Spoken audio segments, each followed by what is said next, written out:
All right, well, welcome into a special edition of the podcast. Let's call it the podcast after dark because it is after 4 a.m., 4:31 a.m. to be precise, in Riyadh, Saudi Arabia, where I am recording this. If you're listening on the podcast feed, welcome. We are also broadcasting this on YouTube, so if you are not a subscriber to the YouTube page, get over to the Chris Mannix page, hit that subscribe button as well. What a night. The Matchroom versus Queensbury 5-on-5. There were a lot of expectations for this event coming in, and I felt they exceeded them. We had, at least 4 really competitive fights, nip and tuck fights that came down to big moments or close scorecards, and I just thought the whole event was excellent. Second time in 3 weeks, we have had big cards in Saudi Arabia, and for the second time in 3 weeks, these cards have delivered. So, on this episode, I'm just going to talk a little bit about the winners and losers from this Matchroom versus Queensbury card. Obviously, Frank Warren is the big winner. A clean sweep for Queensbury Promotions. They go 5-0 against the Matchroom boxing fighters. Eddie Hearn of Matchroom came in. A lot of confidence that his guys were going to get the job done. And even though there were some good performances, I thought Raymond Ford fought really well. I thought Craig Richards at the end of his fight, put some shots together. Ultimately, this was an all Queensbury all the time type of card. So Frank Warren, the big winner, his promotional company gets the $3 million bonus from the Saudi government. So a little extra change in the pocket of Frank Warren. But let's boil it down to some of the fights and some of the fighters. I think you can call every member of Team Queensbury a winner from this show. Willie Hutchinson. So Willie Hutchinson, was a guy that like 4 or 5 fights earlier had a knockout loss. And, coming into this fight, I thought Willie Hutchinson was a little bit too big for his britches. Like, he was talking down to Craig Richards. Craig Richards is no, pound for pound type of talent, but he gave Dimitri Bivol all he could handle in a light heavyweight title fight. He gave Joshua Buatsi all he could handle in a title eliminator. So the resume of Craig Richards was a lot better than the resume of Willie Hutchinson coming into that fight. But I thought Willie was really good. He offensively, he landed a lot of power shots. I'm not usually a fan of fighters switching stances as often as Willie did, but he was really effective. Certainly struggled at times in the second half of that fight. Remember, he'd never been past 7 rounds before as a professional, and I thought he ran out of gas kind of in the 10th and 11th rounds of this fight, kind of opening the door a little bit for Craig Richards to give himself an opportunity to get a stoppage, but he ultimately closed pretty strong and came away with a wide unanimous decision. So now he is a player at 175. He is going to be someone to watch in the light heavyweight division. Hamzah Sheeraz. I didn't know too much about Hamzah Sheeraz coming into this fight. I mean, I watched his last fight against Liam Williams, and he knocked him out in the first round. But my takeaway from watching that fight was that Liam Williams, after all these wars with, Liam Smith and Demetrius Andrade and Chris Eubank, I just thought he was shop-worn. I don't think that told me much about what kind of prospect Hamzah Sheeraz is. And even early in this fight against Ammo Williams, I thought he was kind of unimpressive. The second round, he took a lot of shots, and I thought Ammo had a decent chance of scoring a stoppage in that fight. But Sheeraz is a strong guy. He's a big guy. I mean, he is 6'3".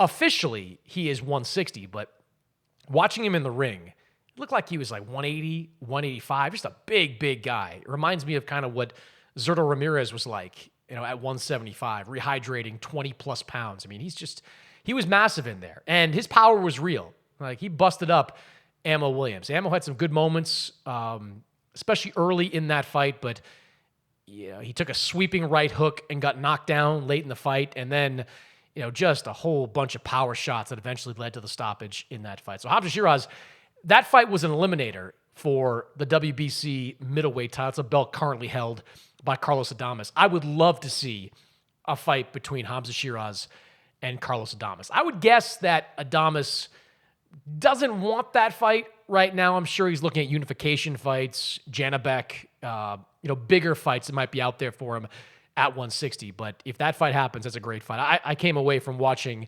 Hamzah Sheeraz thinking he was the real deal. Nick Ball, big winner. I thought Nick Ball was going to win this fight because I thought the pressure of Nick Ball was going to be problematic for Raymond Ford, especially since I didn't believe that Ray was going to be the best fighter he could be at that weight class. I mean, he has talked a lot over the years about moving up to 130 pounds. He won his title in his last fight. And I truly believe that if it wasn't for the money that was on the table in Saudi Arabia, he would not be fighting at 126. And look, that was a competitive fight. I actually scored it for Ford, 115, 113. Two judges disagreed. They had it 15-13 the other way. One judge had the same card that I did. A very, very competitive fight that I think when Ray looks back, he will look at some of those early rounds that he didn't deal well enough with the pressure of Nick Ball that ultimately cost him the fight. And for Nick,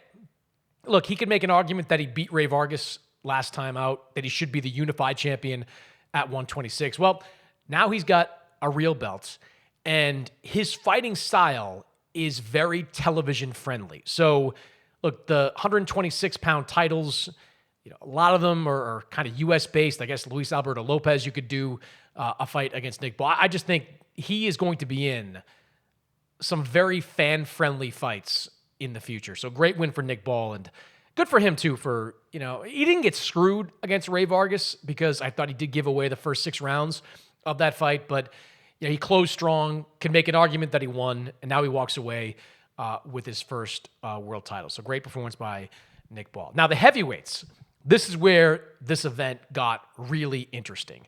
And it began with Daniel Dubois against Filip Hrgovic.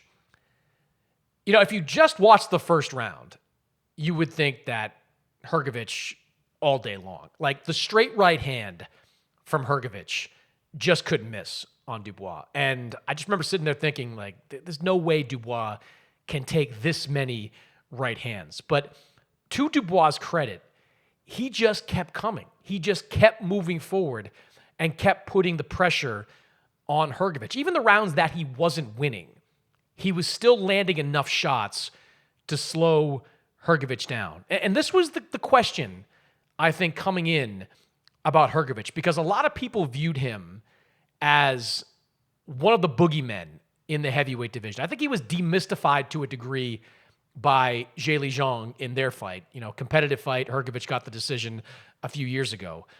But I think he still was viewed as one of the best fighters in the heavyweight division. And he may still be, but what Dubois did to him, pressuring him, pushing him back, landing power shots, that was a guy fighting with a boatload of confidence. It was. The cut that Hrgovic had to deal with, of course, was a big problem for him over the final few rounds of that fight. But this is all about Daniel Dubois and how he fought in this fight. And look, you can look at records and you can look at highlight reel knockouts, but until you see guys in with their contemporaries, with their peers, you just don't know what kind of fighter that they are. And I think Filip Hrgovic can go on and potentially win a heavyweight title. I think he still can bounce back, but his conditioning in the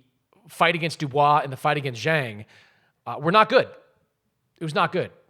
By the middle of that fight against Dubois, you wondered how Hrgovic was going to make it to the final bell. And, when the doctors stopped it, I think they almost did Hrgovic a favor, because I think at some point Dubois would have gotten to him and stopped him. And, I talked to Dubois about this a little bit in the ring. And man, it just feels like we're looking at a fighter that has had 3 careers, right? Like the first part of his career came when he was this promising prospect and he was knocking a bunch of guys out and you thought he was the next big thing in the heavyweight division. Then the Joe Joyce fight happens and he gets accused of being a quitter. Wrongfully accused, I believe, because he had a broken orbital bone in his face. And as we've seen, that's a real injury and guys don't recover from that. Then he has the fight with Usyk, and even though some people would say the way he knocked Usyk down was clean, he got knocked down at the end by a jab and seemed to give up in that fight. But over the last 6 months, Dubois has really turned a corner. He has reinvented himself. Digging deep to beat Jarrell Miller back in December was impressive. Digging deep to beat Filip Hrgovic on Saturday was even more impressive. And now we're talking about Danny Dubois once again as being a contender in the heavyweight division. Now, he's got that interim version of the IBF title.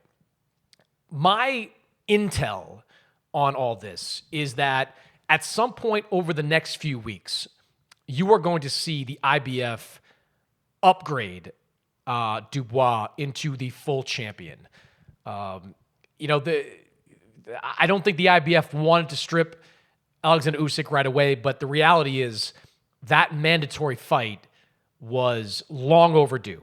And, you can say what you want about these sanctioning bodies, but the IBF does follow its rules. And I think they're going to elevate Dubois. And if they don't, the full title is going to be on the line in September when Anthony Joshua takes on Daniel Dubois, because that seems like the fight that's going to happen. Both these guys are British. The Saudis want to do a big show over in the UK, Wembley Stadium. Makes perfect sense. IBF title on the line. Dubois, AJ, big fight. I think that's a no-brainer for September. And it's a no-brainer because in the main event, we saw the end of Deontay Wilder.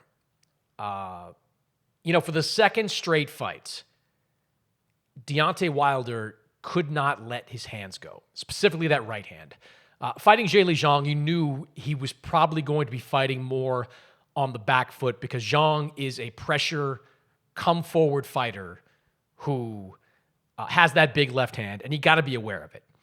But again, for the second straight fight, Wilder just did not and was not willing to let that right hand go. And if you're not willing to throw your best weapon with the frequency and the accuracy that you did during your heyday, you're not going to win a lot of fights. And look, it was, I believe, the fifth round when Zhang landed that big shot, spun Wilder all the way around. Then he followed it up with a massive shot as well. I know Deontay protested a little bit at the end about the stoppage, but I think the referee in that moment saved Deontay from a brutal knockout because Zhang was coming forward.